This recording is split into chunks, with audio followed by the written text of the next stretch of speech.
when the dust settles, there will be opportunities. Maybe it's stocks selling at single-digit price to earnings ratios, paying a 7% dividend. Maybe it's that real estate that we've always wanted that's selling for pennies on the dollar. Hello, Robert Kiyosaki. Welcome to Rich Dad's World. And today we have a very special guest, as all our guests are. But I want to apologize for my outfit right now. I just got in from the gym, but it's a way of plugging what Rich World does or promoting them. My saying is, if it's important to you, hire a coach. And I think that's one of the reasons people are not successful is they eat a cheeseburger instead of hiring a coach. You know what I mean? And so my coach pushes me. They're younger than me. They push harder. They're trained. And as my rich dad always said, amateurs don't have a coach, but professionals always have coaches. So I've always had coaches for whatever is important. My rich dad was one of those persons. I wanted to learn how to play Monopoly in real life. So he was my coach. And when I came back from Vietnam, my poor dad says, go to school, get your PhD. And I said, I hated school. Why would I do that? And my rich dad very simply said to me, he says, then go take your real estate, not a real estate license. There's a difference. He says, learn real estate. And then because what you're learning is debt. So my rich dad was my coach. So I learned to play Monopoly in real life. And today I'm $1.2 billion in debt. I'm very happy with it. So that's my way of saying, if it's important to you, hire a coach. So I guess today is very impressed with them because if you read my story, is I became a silver bug in 1964. I was 17 years old and I held up a dime. I said, why is this dad copper? Why is this thing copper all of a sudden? And then I held up a quarter. It was copper also. Then a $50, I think, was copper also. So I'm going, what the heck's going on? And the greenback, instead of saying silver certificate, said Federal Reserve note. So I'm only 17 years old, but I knew something was fishy. And that kind of twigged my mind ever since then as to what is really going on. And so it became my study. And I found out about Gresham's law. Gresham's law states that when fake money comes into the system, real money goes into hiding. But it was intuitive. Nobody told me that. I just kind of knew that fake money is not good. So I used to caddy to make money, and I would go to the bank, take my dollar bills, and I'd buy rolls of dimes and quarters. And I'd go through the dimes and quarters looking for the copper ones. And I gave it back to the bank and I kept the real silver ones. And so by the time I left for school in 1964, by the time I left for school in 1965 in New York, I had a whole bag of what they call is dirty silver, but it was real silver. And of course, the problem with poor people is they don't know the difference between fake money and real money, which is why I wrote this book here, Fake. We have so much fake today. So I came back from school in New York, and my mother and father, poor dad, they're poor people. I mean, they're highly educated poor people. And my mother spent my dimes and quarters. She didn't know what she was spending. And she goes, well, So today, our special guest today is Andy Schectman, and he is a wealth of knowledge and is why you should be into gold and silver because, as you know, most of the world today is fake. Fake news, fake money, fake everything. So welcome to the program, Andy. Great to be back, Robert. It was good to see you again. And I always say the definition of intelligent is if you agree with me, you're intelligent. Andy is very intelligent. In fact, he's more knowledgeable about the subject of real gold and real silver and fake money than anybody I know. So, Andy, would you mind giving us a little bit of your background as to Miles Franklin and what you guys do? How'd you get into this business? Robert Kiyosaki is the best-selling author of Rich Dad, Poor Dad, a 10 Roberts free virtual wealth building event. Claim your free access now at richdadfree.com. Go to richdadfree.com. Sure. My father and I started the company together, Robert, 33 years ago. We have been fortunate enough to do over $7 billion in sales. We've never had a customer complaint, ever. We're one of only 27 U.S. Mint authorized resellers in the world. We are licensed and bonded in what is a federally non-regulated industry in the state of Minnesota, where our corporate office is located. Securing wealth is through precious metals. And I say it that way because I don't look at gold and silver as an investment, Robert. I never have. I look at it as wealth, wealth that has outlived 2 world wars, German hyperinflation, the Great Depression, every pandemic, and is still immutable wealth that truly I hope I never need to use. And if I do, I'm darn glad I have it, whether it be for an emergency, as most people think about owning gold and silver for, or perhaps an opportunity. I think maybe you would look at when the dust settles, there will be opportunities. Maybe it's stocks selling at single digit price to earnings ratios, paying a 7% dividend. Maybe it's that real estate that we've always wanted that's selling for pennies on the dollar. Whatever it is, I know it's there if I need it. And if not, I pass it on to my children. And I feel comfortable in creating and leaving a legacy for my family that I know that long after the dollar bills in our wallet are hanging from a frame in the Smithsonian, that gold and silver will still be immutable wealth. I've been in gold since 1971 when Nixon took the dollar off the gold standard. The price of gold is the same throughout the world. Right. And that was when I was silver bug at first. And by 72, I was a gold bug. But what you just said, Robert, is something I don't really know if people understand the significance of it. And it's something that I have harped on for decades now. And that is simply that gold is universal. Silver is universal. It doesn't have to be, there can be a language barrier. Gold will break through the language barrier. Gold and silver is wealth. It's not an investment. At least it's not to me. And I think that's the best way to look at it. And I think the people going all the way back to the beginning of time who had wealth, kings and queens and pharaohs and emperors, and you name it. I mean, they didn't buy gold from their gold dealer. They owned it as a form of immutable wealth that is able to be passed on throughout the centuries. And that is how I look at it. And I think to this day, the wealthiest people and the wealthiest central banks and the wealthiest, most powerful people in the world understand that is the role of gold and silver. And as Dr. Franz Pick once said, all paper currencies or all fiat currencies inherently are meant to die. So if you look at gold and silver as wealth and money, it has outlived everything and it is still here, while every paper currency before us is in the history book.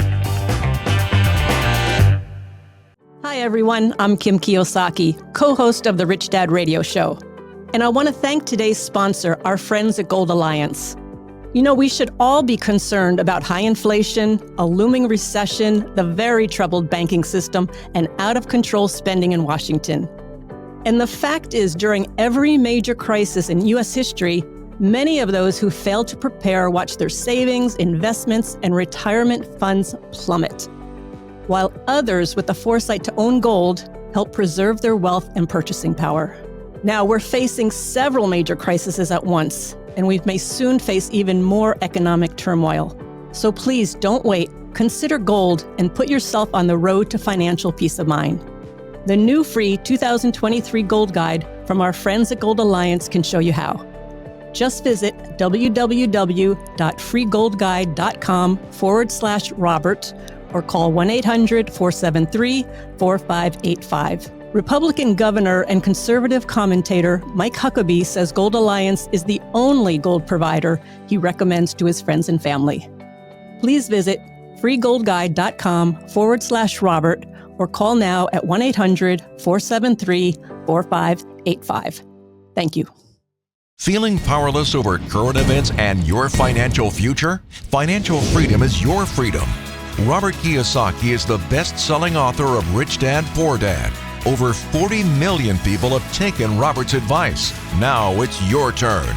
Attend Robert's free virtual wealth building event. Claim your free access now at richdadfree.com. Don't wait, access is limited. Go to richdadfree.com. That's richdadfree.com. Wait. Gotta let people catch on to what you're saying here. The bigger point here is this, okay? I just make it simple. Gold and silver are God's money. God placed it here. And fake money is fake money, fiat money. And it's fake. That happened in 1972. And as most of us know, is what forced the issue was the government of France, Charles de Gaulle, I think, or one of those guys, sent warships to America to pick up their gold. Right. And the reason was America was printing so much money, as they still are. They're printing as much as they can. So America today, I believe, is the largest debtor nation in the world. And they're printing, I think they printed more money in the last 10 years than they did the last 30 years. And people are still saving money. There's a lot of fake silver. I mean, I don't take ETFs. I don't have golds, GLD, which is I have no paper. I've never trusted paper since Vietnam. And so GLD is a gold ETF, and SLV is a silver ETF. I never touched it. So let me just say this. Why again? It used to be $50 an ounce for silver when the Hunt brothers were trying to corner the market. I'm that old. I've been in 64 and 71. I've been in gold. So 64 to 71. I've watched it. I played it. I've done it. I have literally tons of gold and silver. I own gold mines and silver mines. I don't play with paper. But what is it with people's psyche? Miles Franklin, can deliver. And I talked to my friends and no, I think I'll wait for it to hit 500 an ounce silver. Why are people that stupid, Andy? It's the same reason so few people are ever successful in investing, Robert. They wait until it's been validated by price, and I think the only way to truly succeed is to buy when the price is low. And what's most intriguing about silver is that its fundamentals couldn't be stronger. If people were to look under the hood instead of just looking at the price and realize that this is a commodity that has duality in demand, both industrial and monetary. This is a commodity that's coming out of the ground at a ratio to gold of 7 ounces of silver to 1 ounce of gold, yet is priced at 90 to 1. This is an asset that is depleting in nature because for 5,000 years, its ratio was 16 to 1 to gold. Now it's 7 to 1. In every respect, it's the most undervalued commodity and or investment. So let me just say it, let me make it really simple, okay? Gold is hoarded. It's not really used that much. That's right. So most of the gold has been, I've been through the Andes in Peru, and I've seen the gold mines the Incas were driving, because I was buying a gold mine up in the Andes. This is in 96, I think. I was looking up there. I said, geez, for 1,000 years, the Incas were digging for gold.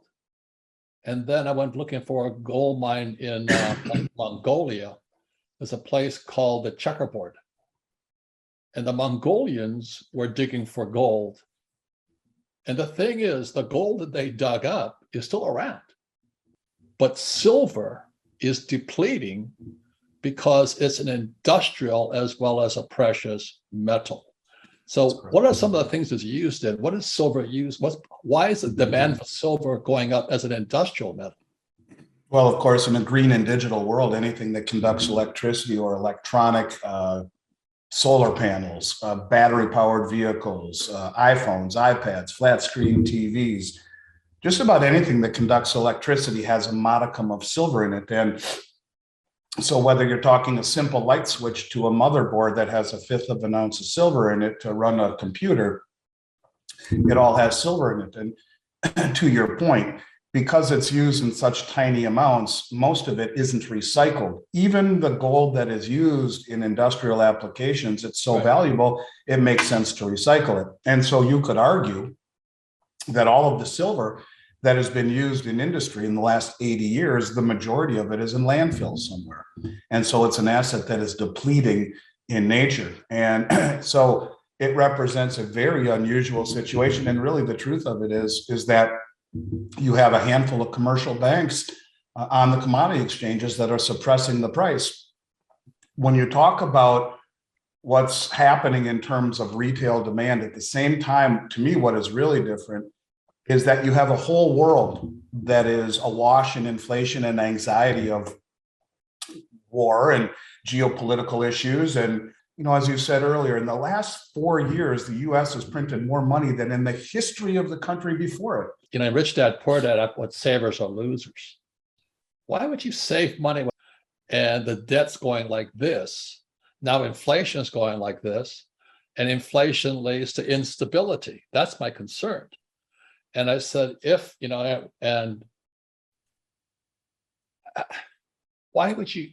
So I posed, I said, silver will probably go between, I expect it to go to 100 to 500 in 5 years. And this idiot friend of mine says, I'll just wait 5 years then. I want you to prove it's going to go up.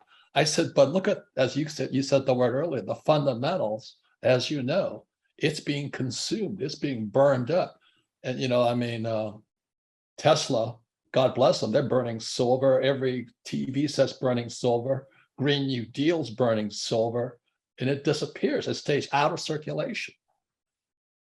And what my friend says, Andy, get this, I'd rather have bonds. I'm going, are you kidding me? Because, you know, as interest rates on bonds go up, his bonds get less valuable. I just can't believe the psychology of it. So my question, there's more than this, is like I've dug for gold and silver all over the world, in Argentina and everything. I sold my silver mine to Yamana, you know, with a good profit on that one. But I don't sell silver. I sell the mine, but I won't sell the silver. And I like oil because they can't print oil. So I would say I like anything the Fed cannot print, because anything the Fed can print is fake. But I've been seeing this event coming, where there is a realization, an awakening by the public that, my gosh, it's time to think outside the box, to start thinking in a way that your rich father taught you to think, not so much by the book, but outside the box, and think about money differently. Why are these idiots still hanging on to bonds and stocks? That's why Well, I they wrote this don't book know. again That's in the problem, 2013 here. 2013, I said this was coming. And people still hang on. And also I put my money where my mouth is. This is my gold mine here. The Trixie gold mine is the richest gold mine in the history of America. And I like it because it's in Utah. My last gold mine was in China, the biggest gold mine in China. I took it public on the Toronto Stock Exchange. And as soon as we struck gold, Chinese said, thank you very much. He who owns the gold makes the rules. Amen. It's coming. It's coming. And It's the golden rule. It's the golden rule. We are entering a period of time where people need to realize that holding dollars, holding bonds entirely, being fully invested in US-based assets is the key to becoming insolvent. Is if you are not a contrarian, you're going to go broke. If you hold everything in dollars, you are destined to go broke based upon the macro trends that are happening, whether it be by the hand of our Federal Reserve, who, if they continue to raise rates, will blow everything up. If they pivot and start to print money again, they will signal hyperinflation. There's going to be a moment where the rubber has to meet the road. We have lived long past our right to, I believe, control the world reserve currency based upon the mismanagement of it. And the rest of the world, I think, is fed up. So this is why you need to be a contrarian. This is why you need to mitigate your exposure to the dollar right now. The rest of the world is doing it. So let me just summarize really quickly. 1944, after the end of World War II, America got everything, including the designation of the reserve currency of the world, which the dollar was supposed to be backed by gold. So that was 44. Then 64, they started printing fake silver dollars and fake dimes. And that was Gresham's law. When fake money enters the system, good money goes into hiding, except poor people like my mom and dad spent it. They don't know what money is. My dad's a PhD, part has a PhD. So that was 64. Then 74, we become OPEC's trading partner. And now it's gone. So when Biden cut everything off, when 2019, when the Bank of International Settlements said gold is now a tier 1 asset, not bonds and fake money. Anyway, I want to thank you. I want to encourage everybody listening to this program. This is Rich Dad's World. I want to thank Andy for his generosity of time and his education. But the man is for real. Like I said, I ordered from him to test him. When my dealer said they couldn't get it, he ships 133 pounds of silver to my company. So they're now believers in this stuff because they were, Rich Dad Poor Dad has said savers are losers. Your house is not an asset, and the rich don't work for money. Rich work for assets, real assets. So I would suggest everybody watch this video one more time because that was a ton of information coming at you from Andy Schectman here. And then if you have friends and family, listen to this also. Because, many people, your biggest asset may be your family. But when the dollar collapses, they could be the biggest liability you have. So that's why we have Rich Dad's World, and we're a financial education company. I make no money selling gold and silver. We sell financial education and coaching services. That's why I'm in my gym outfit to practice what I preach here. So Andy, thank you very much. Your wealth of information is priceless, priceless, priceless, priceless. And it's for me to get to know you. Thank you, Robert. Thank you for having me. It's such a joy, such an honor to hear such nice words from you. I can't tell you how much I appreciate it, how excited I will be to come back whenever you need. This podcast is a presentation of Rich Dad Media Network.